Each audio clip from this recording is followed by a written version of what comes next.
Hey everyone, this is Courtney and welcome to your practice. Today is the first of a two-part little video series about rolling out the legs.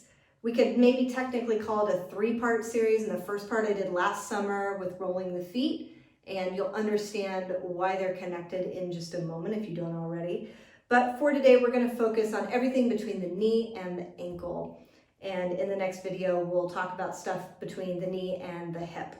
So, for our purposes, I'm going to really simplify the anatomy of the lower leg into two basic parts, the posterior compartment and the anterior lateral compartment.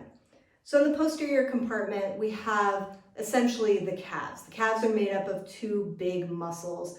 The first is that gorgeous heart-shaped muscle called the gastrocnemius that attaches to the lowest part of the femur or the thigh bone and runs down the back of the leg, attaches to the heel bone. And the gastrocnemius is generally what people think of when we think of the calves, right? Those are those gorgeous vanity muscles that you can really work, really develop. On dancers, they're high and tight. And for anybody who is a sprinter or doing quick movements, like a tennis player, even just a runner, these muscles are going to be pretty well developed. The gastrocnemius is primarily responsible for bringing the foot into plantar flexion or to helping come up onto the toes of the foot. It also assists in bending the knee because of that attachment point to the back of the femur. In addition to the gastrocnemius, we also have the soleus, which sits beneath the gastrocs. And that only runs from behind the knee down into the ankle, so it does not assist in bending the knee, but it does assist in, again, coming up onto the ball of the foot or plantar flexion. Now, both of these muscles run into this really, really powerful tendon, and they are woven together through that tendon. And if you're familiar with any tendon on the body, you are familiar with the Achilles tendon. The second area we'll focus on is the anterior and lateral compartment. And this, for our purposes, again, pretty simplified.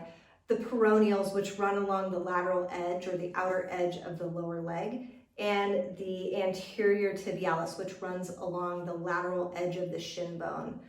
So these muscles really help us pull the foot up into flexion at the ankle, so pulling the toes closer to the knee and also lifting the toes up.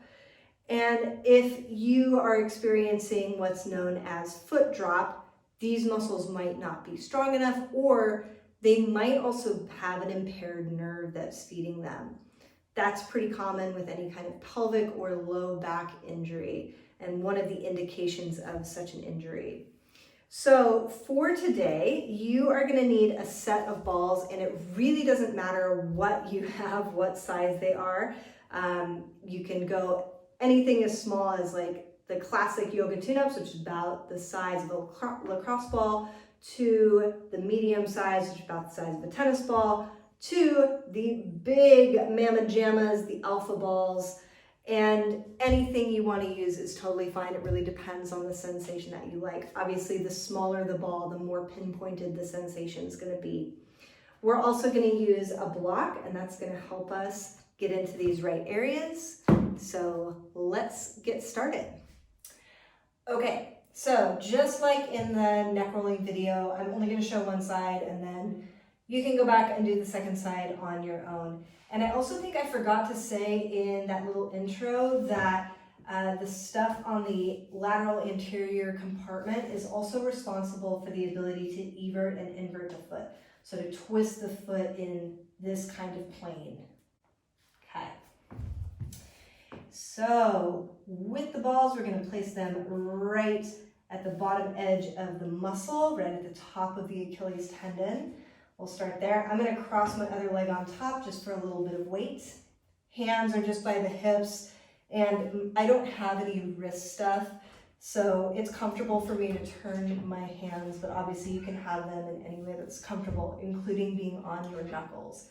I have particularly long arms for my torso as well, so palms down is totally fine for me. So we're just rocking side to side, a little shimmy, a little shake. I don't know if you can hear my cat scratching at the door. She's so annoying. She acts like I haven't fed her all day, and it's like my only job is to feed her small, tiny chunks of food so she doesn't throw them up. Okay, so we're just going side to side, just a little aside about my relationship with Kingsley the cat.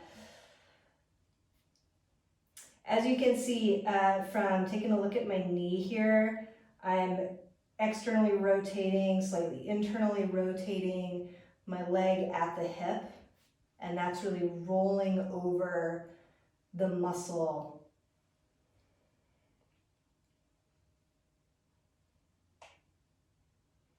Okay, I'm gonna go ahead and move this up more into the belly of the calf now. And again, adding the weight of the other leg. You certainly, for any of this, don't need to have that second leg on top. I just like the extra weight. I think it feels good. And I do this regularly enough that my calves aren't super tight. So, as you might imagine, because of the connection of the Achilles tendon, the Achilles also flows into the plantar fascia. So the bottom of the foot is really strongly connected to the back of the leg, right? Not only is it allowing you to, these muscles in particular, are bringing you up onto the ball of the foot, so it's helping you develop the arches of the feet. But this line is connected to the entire backside of the body. So the dorsal fascial line runs all the way from the bottom of the foot, up the back of the leg, the back of the back of the neck, across the top and the crown of the head, and then attaches right here at the eyebrows. And really interestingly, for many people who are,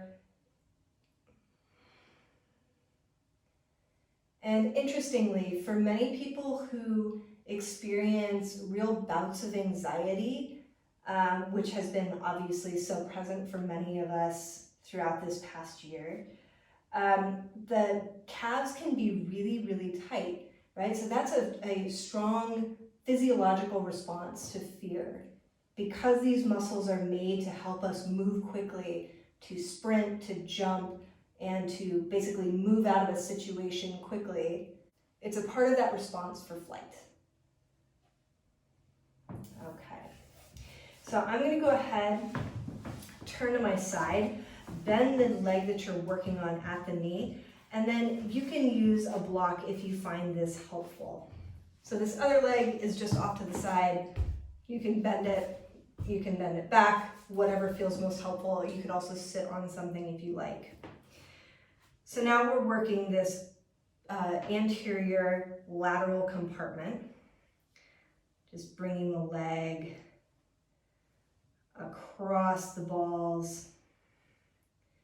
As you can see, the leg is turned out from the hip. So now we're really working the peroneals.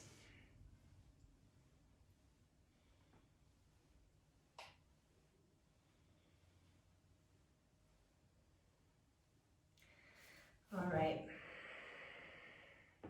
So if that feels great to you, continue to do that.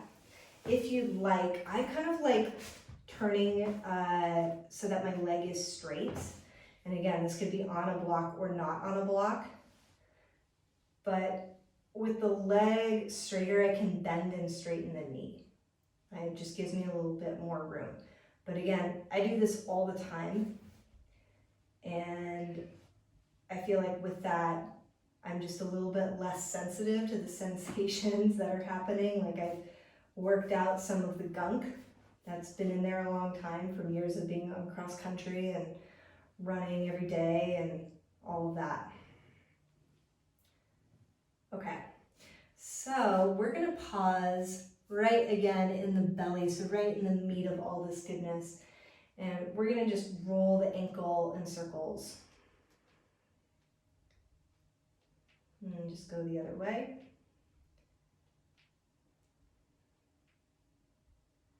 And then we'll flex the foot. Try to touch that pinky toe towards the outer edge of the knee. And then try to touch the big toe to the inner part of the knee. Just going side to side like that.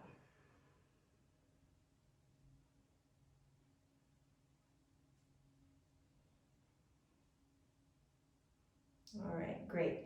Again, feel free to stay here as long as you need to stay here. Like I always say with rolling, frequency and consistency is more effective than like doing this once every 3 weeks and going balls out on it and like hanging out here for 45 minutes. Okay, so we're gonna keep the balls on the block if they're already there. I want the block to be going the long way on the lowest setting and the balls set so that they're across it right in the middle. Go ahead and come onto hands and knees. Bring your wrist right underneath your shoulders and be sure to support yourself with nice straight arms, really lifting out of the shoulders so you're not just like, oh, my neck hurts now. We don't need that, okay? Although, if that does happen, you can also check out another video. Go ahead and come on to your knuckles if that's more comfortable for you. And then with your shin in between the two balls, you're going to roll your knee forward and back.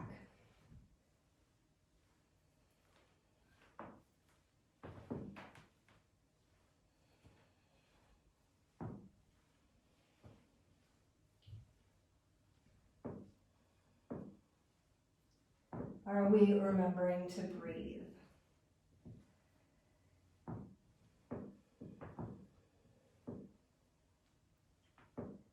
Okay, so go ahead and pause here. I'm about 3-4 fingers distance from that kind of notch in the lateral edge of my knee. I'm going to pause there. I'm going to lean into this. I'm going to bring my hip down. And then again, I'm going to roll my ankle in circles. This is such a great spot. This is called stomach 36, Chinese medicine. You know I love talking about little acupuncture points. So stomach 36 is just one of those like amazing spots for longevity. It's really awesome if you have any nausea happening, if you have indigestion. Massaging this for a couple of minutes can really help that. So rolling in circles, and then again, flexing the foot, bringing the toe to the outer edge of the knee, bringing the big toe towards the inner edge of the knee, and back and forth a few times. All right. Give it a little roll from there.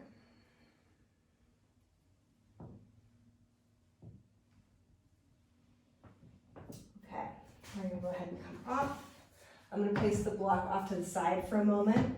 And for a little last thing, I'm going to have you bring the ball, because you've been using the front of your ankles so much, I'm going to have you bring the ball just to the front of that ankle joint, just above it. Cross your opposite leg on top. Settle the hips back. So the leg that is on top of the ball, that foot is pointed, right? It is not flexed.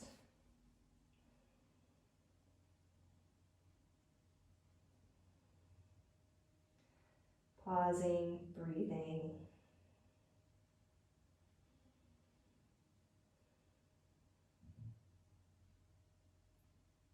All right, go ahead and let that go.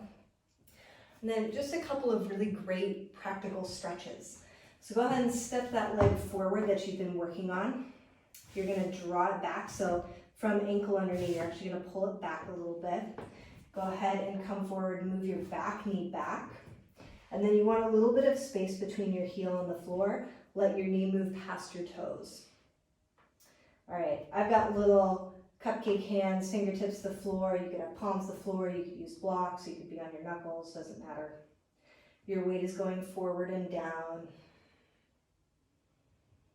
And then if you like a little more weight, you can bring your hand to your low ankle and just gently pull down.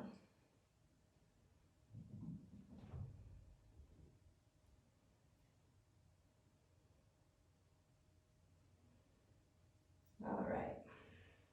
So because the knee is bent, right, we're stretching the soleus, which is just one that's a little bit harder to get into for most of the things that we do.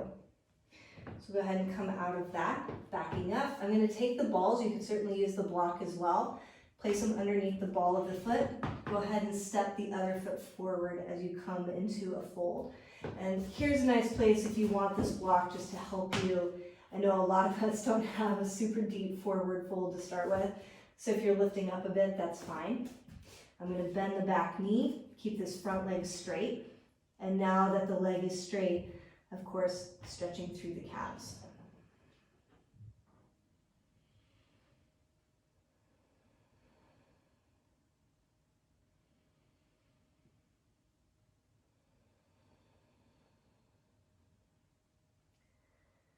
All right, since the foot is flexed, right, we can feel the calves a little bit more. If you were to remove the balls, you'd probably feel the hamstrings a little bit more. If you have a tendency to hyperextend, remember, one useful, helpful thing is to bring your hand to the top of the calf with the fingers pointed down and just press a little bit forward, and that helps to isolate this so that it's not in the back of the knee. So take one last breath here, neck is nice and loose. Great, we'll release the hand if you've got it back, step up. Go ahead, switch sides if you're switching sides. And otherwise, thank you so much for joining. I look forward to seeing you for the next part, the upper leg. And I hope this is helpful. Thanks.